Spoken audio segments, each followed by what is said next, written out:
Let me out a block away.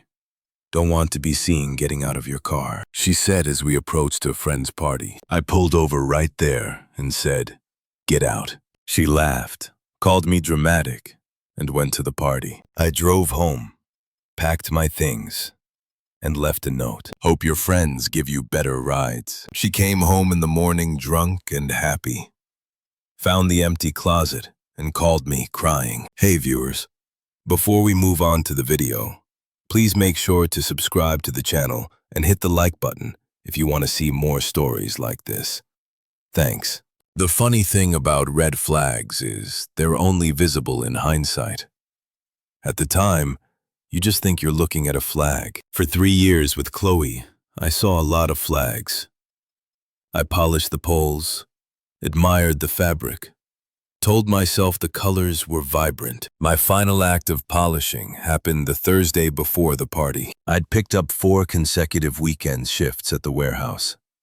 Back-aching, monotonous work that paid time and a half. The extra $1,000 wasn't for a new gaming console or a trip. It was to cover Chloe's half of the rent for 2 months while she worked and figured out her influencer dream. I didn't mind. That's what you do. You build a runway for the person you love to take off. That Thursday, she was having her girls over for pre-party planning. Her friends Maya, the aspiring publicist, and Jess, who funded her life through a confusing series of brand partnerships, treated our apartment like a lounge they occasionally graced with their presence. I spent my day off cleaning. I scrubbed the bathroom, vacuumed the rug she said trapped bad energy, and arranged the fancy cheese plate she'd requested from the overpriced market. They arrived in a cloud of expensive perfume and loud gossip. I got a collective hey before they beelined for the wine. Babe, we need privacy for creative flow, Chloe said, shooing me toward our bedroom with a kiss on the cheek that felt like a dismissal. You don't mind, right? I minded the way Maya's eyes scanned our living room. A slight smirk on her face, as if filing away its imperfections for later. I minded that Jess immediately put her feet on the coffee table. I'd refinished myself, but I smiled. No problem. I'll be in here. From behind the closed door, I heard the laughter, the planning, the critique of other people's outfits, other people's lives. Chloe's voice was the loudest, a performance of confidence for her audience. A few hours later, they left. I emerged to a war zone, empty wine glasses with lipstick smears, crumbs ground into the rug, the cheese plate, a sad graveyard of rind. No thanks for cleaning. No, see you later, man. Just the echo of their judgment and the mess they left for me. The invisible stagehand. Saturday arrived, the night of the summer rooftop soiree at Maya's cousin's building. Chloe had been vibrating with anticipation all week. She emerged from the bedroom in an outfit I'd never seen before, a tiny sparkling dress that looked like it cost more than our monthly grocery budget. Her makeup was sharper, her hair perfectly chaotic. You look amazing, I said, the words feeling inadequate. Maya helped me pick it out. It's very elevated, she said, not looking at me as she scrolled through her phone. You ready? We can't be late. The golden hour photos are key. The ride over was conducted in the glow of her screen. She was in a group chat titled Swarm Squad. Maya, is he driving you? Low. Unfortunately, his Prius is a vibe killer, but Uber Surge is insane. Jess, just have him drop you off around the corner. We'll be on the roof. You won't have to walk far. I kept my eyes on the road, my knuckles white on the steering wheel. The vibe killer. The rolling symbol of my inadequacy. We entered the trendy, gentrified part of town. The streets were lined with clubs and bars pulsing with bass. Her friend's messages kept pinging. Okay, Chloe said, finally looking up. She pointed ahead. Just up here. Let me out a block away. Don't want to be seen getting out of your car. The words hung in the air, mingling with the faint smell of her perfume. They weren't delivered with malice, but with a casual matter-of-factness that was infinitely worse. It was simply the operational procedure. Hide the unsightly vehicle. Maintain the illusion. A coldness washed over me, starting in my chest and spreading to my fingertips. It wasn't anger. It was a profound, glacial clarity. This wasn't a joke. This wasn't pre-party nerves. This was her truth. I was the embarrassment to be discreetly unloaded before she entered her real life. I didn't argue. I didn't ask what she meant. I just signaled, pulled the car to the curb right there, not a block away, right there, and put it in park. The engine idled softly. She looked at me, confused by the unscheduled stop. "What are you doing?" I said, "A block up." I turned my head and looked at her, really looked at her. The woman I'd built a runway for. The woman for whom I'd become a maid, a financier, and now a chauffeur to be hidden. I felt nothing but that clean, sharp cold. "Get out," I said. My voice was flat, calm, final. She blinked, then she laughed. It was a short, brittle sound meant to dismiss and diminish. "Oh my God, are you serious? Don't be so dramatic. It's not a big deal. It's just parking." She rolled her eyes, a practiced gesture. "I'll get an Uber home later. Don't wait up." She popped the door handle, slid out, and slammed the door without a backward glance. I watched her in the rearview mirror, the sparkling dress catching the street lights as she hurried down the sidewalk, pulling out her phone to announce her imminent, unencumbered arrival to the squad. I sat for a full minute, the cold inside me hardening into a diamond of resolve. Then I shifted the car into drive, merged into the traffic, and pointed the vibe killer toward home. The silence was no longer empty. It was full of a single, decisive thought. I'm done. The drive home was conducted in perfect silence. Not the tense, waiting for a fight silence we'd had sometimes, but a deep, ringing quiet. The city lights blurred past the windows of my vibe killer, which suddenly felt like the most honest, reliable thing in my life. It got 52 miles to the gallon. It never asked me to hide it. The cold clarity that had taken root in my chest expanded, freezing out any last traces of hurt or confusion. What was left was a simple algorithmic to-do list. I parked in my usual spot. Our apartment on the 3rd floor looked down on the lot. I sat for a moment, watching the light in our living room window, the one I'd left on for her, a habitual caring gesture from a man who no longer existed. I turned it off in my mind. Inside, the ghost of the pre-party still lingered, a wine glass by the sink, a smear of glitter on the hallway floor. I stepped over it. I went to the closet and pulled out my old gym duffel and the 2 large suitcases stored on the high shelf. I didn't start with rage. I started with socks. I packed like a surgeon removing a foreign object. My things. Only my things. The books on my nightstand. The framed photo of my parents and me at the lake, a weekend she'd called quaint. My toolbox, because I was the one who fixed things. I left the fancy espresso maker she'd wanted but never learned to use. I took the chipped ceramic mug my little brother made me in 7th grade. The closet was the starkest division. My side. Simple t-shirts, jeans, a couple of button-downs. Her side, an explosion of fabrics, colors, tags she often left on for the aesthetic. I emptied my side into a suitcase. The empty rod on my half looked like a missing tooth. I left every hanger. I didn't throw her things. I didn't write an angry screed. The emotion had been burned away, leaving only purpose. In the bathroom, I scooped my razor, my deodorant, the cheap shampoo I liked, into a bag. I left the basket overflowing with her serums, masks, and exfoliants. The apartment began to echo. The final item was the note. I stood at the kitchen counter, the same spot where I'd packed her cheese plate. A single sheet of printer paper. A pen. What do you say to someone who found you an embarrassment? You state the consequence, not the pain. I wrote 5 words. They weren't clever or particularly cutting. They were just the factual, logistical follow-up to her request. Hope your friends give you better rides. I didn't sign it. My name would have been a concession, a connection. I placed it squarely on the kitchen island where she'd see it when she came in for water. I did one last walkthrough, the living room, where I'd listen to her laugh behind a closed door.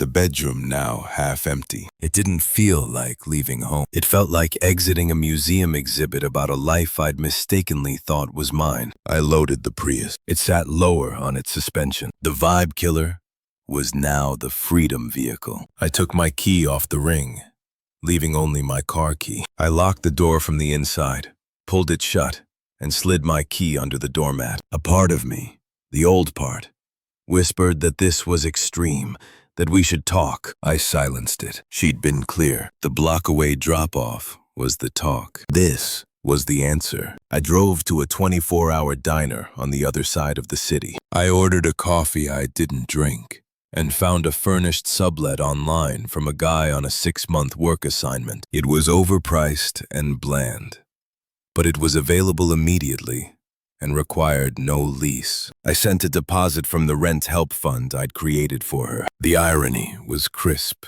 and satisfying. By 3 a.m., I was in a beige box of an apartment with my suitcases lined against the wall. I put my chipped mug on the counter. I texted my warehouse foreman that I was available for any extra shifts starting now. Then I powered off my phone. The silence in the new place wasn't empty. It was full of potential. I slept a deep, dreamless sleep for the first time in months. My phone, when I turned it on at 7 a.m., was a testament to the arc of her night. 1:47 a.m. A text. Hey, still up? Party was lit. Maya's cousin knows someone who works at Vogue. Tell you later. A photo followed. Her and her friends, faces flushed. Rooftop lights in the background. She looked triumphant. I felt nothing. I swiped it away. 3:22 a.m. A missed call. No voicemail. 6:15 amen.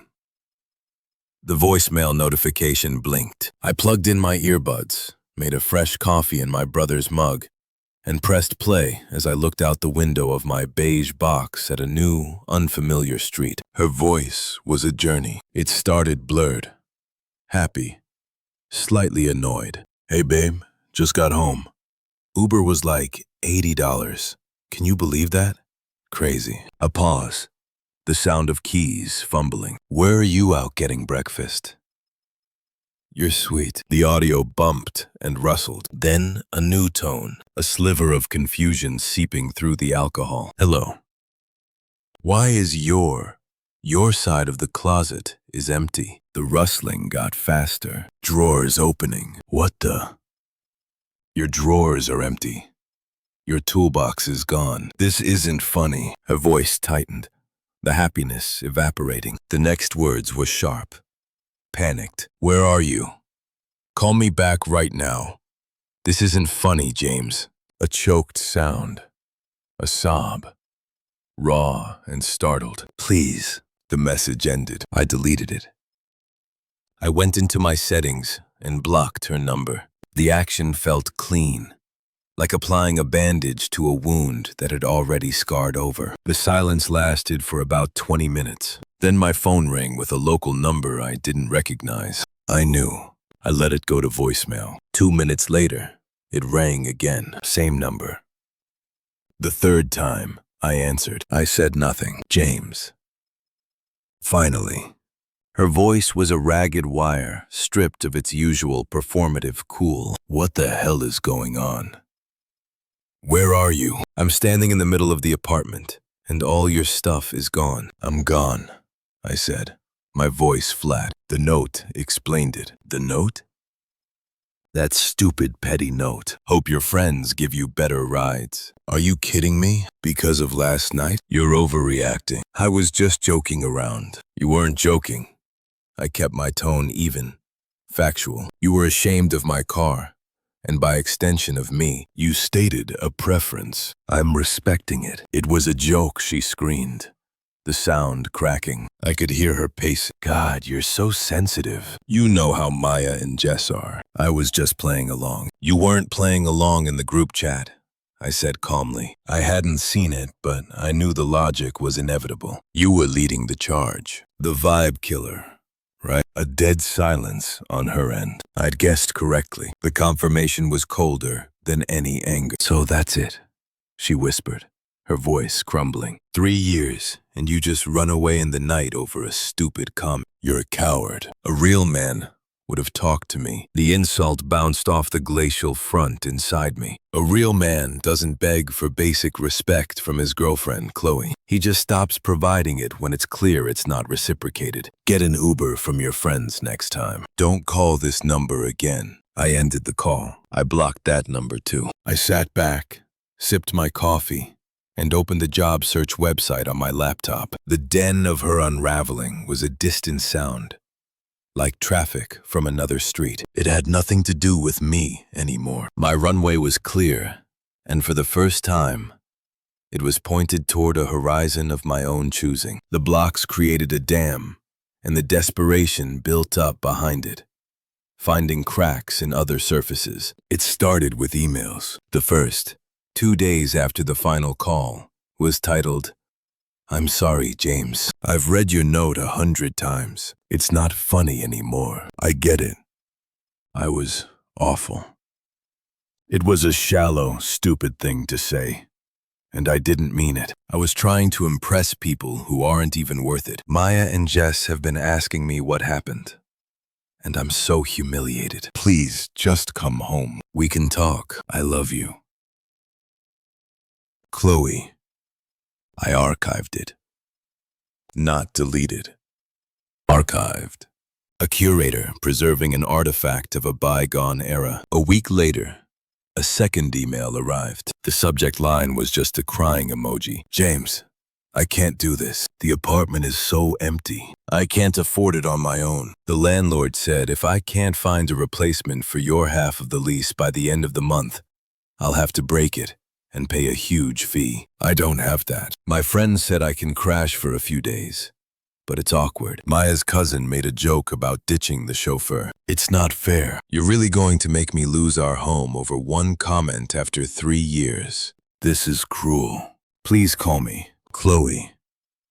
The shift was clear. From apology to accusation, my response, or lack thereof, was now the source of her problems. I archived this one too. The social media attempt was more creative. A follow request on Instagram from an account named Sunset Serenity 22 with a blurry picture of a beach. I declined and blocked it. An hour later, a DM slipped through from a different account. This one, blank. Running away is what cowards do. A real man would have stayed and fought for us. I didn't even bother reading the whole thing before blocking. The true measure of her downfall came through the final voicemail, left on a Saturday morning from yet another new number. I saved this one. It was a masterpiece of unraveling. Her voice was stripped raw, husky from crying. The performance was completely gone. "They're not my friends." A shaky breath. "Maya said I'm bad energy now, that I'm bringing down the vibe because I'm sad all the time. Jess asked me to pay her back for the Uber that night and for the drinks. Said I was acting like a charity case. A wet, ragged sob. They were never my real friends. You were. You were the only real thing I had, and I was such an idiot. I traded you for glitter and roof access." There was a long pause. I could hear traffic in the background. She wasn't at home. I tried it, to see someone else to move on. This guy from the party, he seemed so cool. He used me for a night and ghosted me. Told his friends I was clingy. Her voice dropped to a whisper. Utterly broken. I'm living out of a suitcase at my sister's. She's mad at me too. I have no money. I have no one. I see your empty closet in my head every night. Please, I'll do anything. I'll sell the dress. I'll never see them again. I'll get a normal job. Just please. I'm so alone. I don't know who I am without you. The message clicked off. I listened to it once. I felt no pity, no schadenfreude.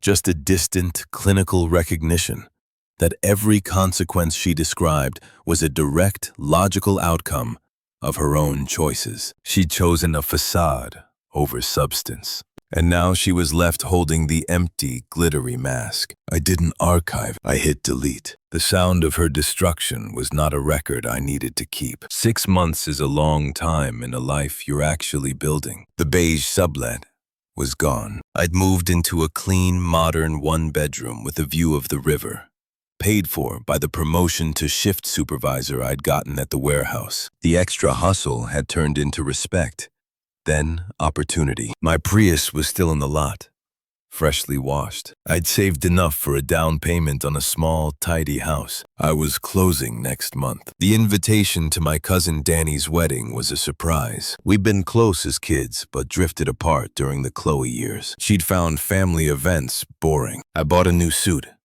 a charcoal gray one that fit me properly. The wedding was at a botanical garden. It was full of genuine laughter and warm light, a world away from rooftop squares. I was at the bar, waiting for a gin and tonic, feeling a quiet, settled happiness. I'd been talking with Danny's friends, people who asked about my job and listened to the answers. That's when I saw her. She was at the edge of the reception, near the restrooms, looking washed out and uncertain in a dress that was trying too hard. She was with Maya, who was scanning the crowd with a predatory focus. They must have been guests of a guest, plus ones clinging to the periphery. Chloe's eyes swept the room and locked onto me. I saw the journey on her face. Shock first, then a flicker of the old practiced hope. The look she'd used when she wanted something. It melted into a stunned realization as she took in the suit. My posture, the easy way.